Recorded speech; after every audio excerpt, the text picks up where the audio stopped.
Assalamualaikum warahmatullahi wabarakatuh. Waalaikumsalam warahmatullahi wabarakatuh. Jumpa lagi dengan channel saya, Pesan Bunyai tentang pentingnya belajar ma'rifat. Kali ini kita akan menyambung bahasan sebelumnya, yaitu tentang Ahlus Sunnah wal Jamaah. Saya mengutip dari hadis riwayat Abu Daud dan Tirmizi, yaitu disampaikan bahwa umatku akan terbagi menjadi 73 golongan. Semuanya akan masuk neraka kecuali satu, yaitu Ahlus Sunnah wal Jamaah. Mereka bertanya, siapa mereka ya Rasulullah? Beliau menjawab, mereka yang berada di atas jalan yang aku dan sahabat jalani. Hadis riwayat Abu Daud dan Tirmizi. Saya ingin kejelasan ini Mbah Mun tentang semua orang kan mengeklaim bahwa yang paling benar adalah saya termasuk Ahlus Sunnah wal Jamaah gitu. Di berbagai aliran dan di hadis tadi juga disebutkan bahwa ada 73 golongan itu yang mengaku sebagai Ahlus Sunnah wal Jamaah, dan juga disampaikan Ahlus Sunnah wal Jamaah itu yang seperti apa gitu. Tadi juga di hadis disebutkan, tapi tolong dijelaskan supaya kita tidak mengklaim bahwa saya yang paling benar gitu. Saya loh ahli sunnah wal jamaah, yang lain tidak ahli sunnah wal jamaah gitu. Dan saya lihat ahli sunnah wal jamaah di dalam hari-hari itu mereka yang sunnahnya Rasulullah itu yang meniru caranya Rasulullah, misalnya poligami. Ini paling nggak disukai sama ibu-ibu ya, termasuk saya juga ya. Jadi itu yang kayak gitu, Rasulullah tuh menikah banyak sekali gitu. Jadi kok yang kayak gitu-gitu aja, hanya diambil yang enak-enaknya saja secara lahiriahnya gitu. Kenapa nggak ngikut bagaimana jejak napak tilas Rasulullah, yang beliau itu di Gua Hiro, yang beliau itu menerima wahyu sambil berkeringat dingin, menggigil dan lain ikro gitu tuh. Kenapa yang diambil orang zaman sekarang hanya yang itu saja, yang enak-enaknya lah gitu secara zahir, yang saya agak-agak protes. Tapi kalau sekarang sudah masuk ma'rifat, jadi sudah tidak ada sama sekali, karena hanya adalah fata morgana, hanya panca indera saja. Mohon dijelaskan Mbah Mun tentang ini tadi, apa yang disebut dengan Ahlus Sunnah wal Jamaah tadi.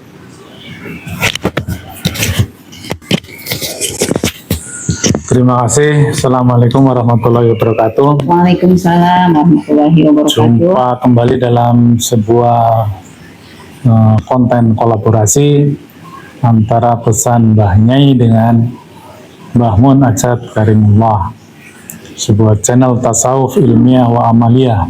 Kali ini bahasan yang tadi disampaikan oleh Bu Nyai, yaitu tentang Ahlus Sunnah wal Jamaah. Tentu kita selalu mengingatkan kembali bahwa tujuan kita adalah udkhulu fi silmi kafah. Jadi untuk mengajak kita semua agar kafah dalam beragama, baik lahir maupun batin, baik jasmani maupun ruhaniyahnya. Jadi agar kita punya perspektif yang lengkap. Sebelum saya menyampaikan apa yang tadi telah disampaikan panjang lebar oleh Bu Nyai, kita harus memahami dulu perspektif Ahlus Sunnah wal Jamaah. Memahami terminologi Ahlus Sunnah wal Jamaah pun sedikit orang yang fokus untuk apa sih itu Ahlus Sunnah wal Jamaah itu. Ada di area mana gitu. Jadi saya sedikit turun lagi ke perspektif duniawi itu, karena untuk bagaimana kita menjaga agar pemahaman itu tidak terdistorsi. Jadi Ahlus Sunnah itu adalah sebuah pemahaman di level akidah itu.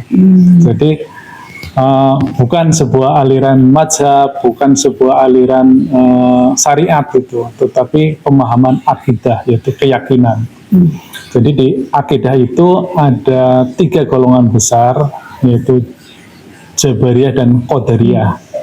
Yang satu itu menganggap sebagai kehendak manusia itu bebas, yang satu adalah kehendak itu adalah seluruhnya kehendak Tuhan itu.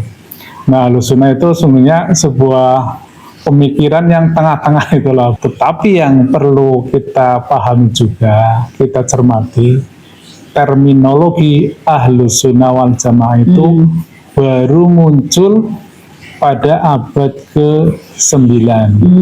Itu ada tokoh namanya Abu Hasan al-As'ari dan Abu Mansur al-Maturidi. Nah, ini yang kemudian beliau itu lahir pemikirannya setelah pemikiran masa kejayaan Islam di era Abbasiyah itu.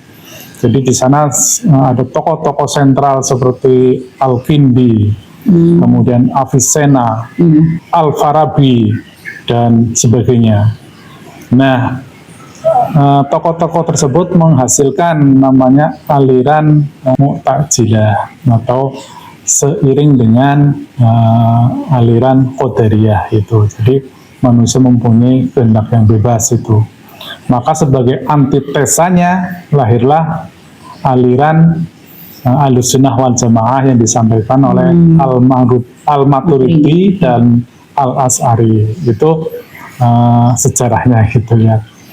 Nah, kemudian umat di zaman ini mengklaim bahwa Ahlus Sunnah lah yang benar gitu.